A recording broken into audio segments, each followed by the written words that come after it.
Hey, what's up, guys? This is To the Dregs here. Just kind of talking about, I'm beginning to kind of pick up some stuff over the last month, getting in the crypto mining space. Been doing some PC gaming for several years, kind of into computers and things like that. Saw the opportunity, like millions of other people, kind of start this crypto mining. So I've been kind of just working my way into that slowly, smartly with investments like anything, and trying to pick up some good buys in this drought of graphics cards. Now, what I'm picking up here is kind of like cheaper, older cards, not really the 1070s, 1080s like a lot of people are really looking after to make those profits. Originally in January when I first started looking, the GTX 970s were pretty profitable. I've been making about 250 a day equihash on nice hash, so they were doing pretty good. So I was picking up those. As you can see in this kind of diagram here, I picked up quite a bit of 970s. I got a little bit of 1050 Ti's too, and I got one 1066 gig. And I do have one other PC I picked up really cheap. It came with a GTX 760, definitely an older card. It's a 2 gig, but still runs on nice hash, a legacy, an old driver version, and pumps out about 25 cents a day. It's got like a pretty nice processor in it too. I think it's like an i5, and actually mine's on there too. It gets another 25 cents. So that computer pumps out like 50 cents a day. Probably not worth it, but it's still fun to just kind of sit there and run. My price goal for 970 is I'm trying to still pick around the $200 range. To be honest with you, these days, since Bitcoin is kind of a little bit down right now, not making as much money on nice hash and things like that, with new updates, it's making around I think $1.60 to $1.70 per day for the GTX 970s right now. Still definitely a profitable card, even after power consumption. So still trying to pick the 970s up, although they typically are two 6-pin. Most of them are two. The EVGA versions are two 6-pin connectors. The MSI, I did pick up an MSI that was a 6 and an 8-pin connector, and those are a little tougher. They're larger to get because I'm using gaming computers to put these into. So some of the gaming computer cases are smaller. So these cards are huge. They're like 11 inches, so they're tough to put in there. But the EVGA ones are really nice to put in there. Like the For the Win editions are just like two 6-pins.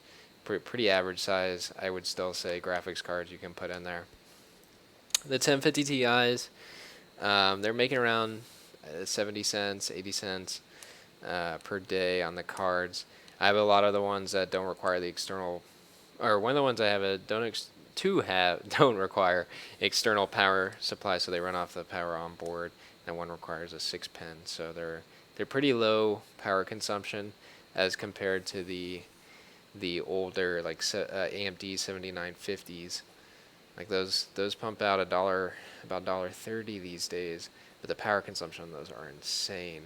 Cost you about, if you're paying 0.1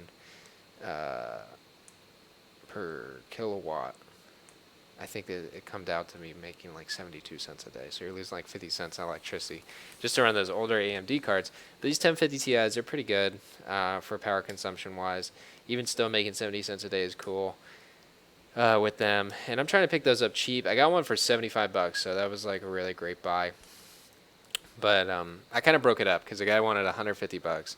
He gave me 16 gigs of DDR3 RAM, and he gave me the 1050 Ti for 150 total. So it's pretty good. I mean, if you think about it, 75 bucks for each. And I figured I'd probably use that RAM to put on some motherboards I can run some cards on.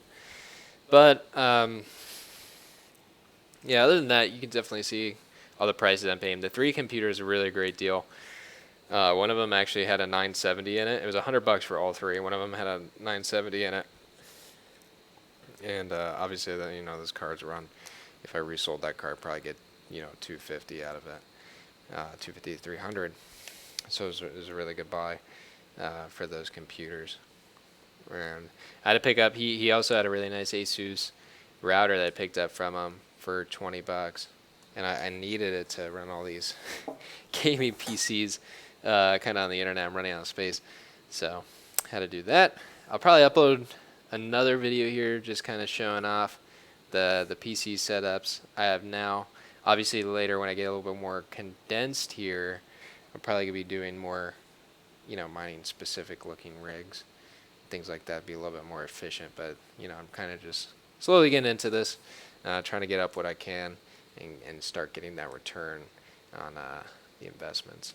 But anyways, right now, what I'm running, just so you know, although I have a lot of these things purchased, um, they're kind of just sitting idle. I'm in the process of building a few motherboards to get all the cards up and running here. But right now, what I have running is one 1060 6 gig, 3 GTX 970s, one 1050 Ti, and a GTX 760. It's still pulling in 1700 souls on Equihash, running through nice hash, so I'm getting 0.008 Bitcoin per day. It's around $8. Not so bad, to be honest with you. And let me see what else. I have five GTX 970s ready to go, and I'm gonna probably get those all pumped tonight. I did a little test run with them. Just had a few updates I had to do to the systems. It was pretty good. They were alone almost doubling my outcome here, so they were doing almost 1700 souls. Those extra 5 GTX 970s, so it's pretty good. And I also started with one, although it's not on here. I started with some stuff. My gaming computer already had a GTX 970, the personal one I run off of. So yeah, and I gotta update this. I picked up some stuff over the weekend. I just didn't get around to it. I keep buying and not building, so that might be an issue too. But I'm gonna update this Excel spreadsheet and show that to you guys and see what else, because I'm definitely in the hole a lot more money. Pick some other stuff up too. I picked up three AMD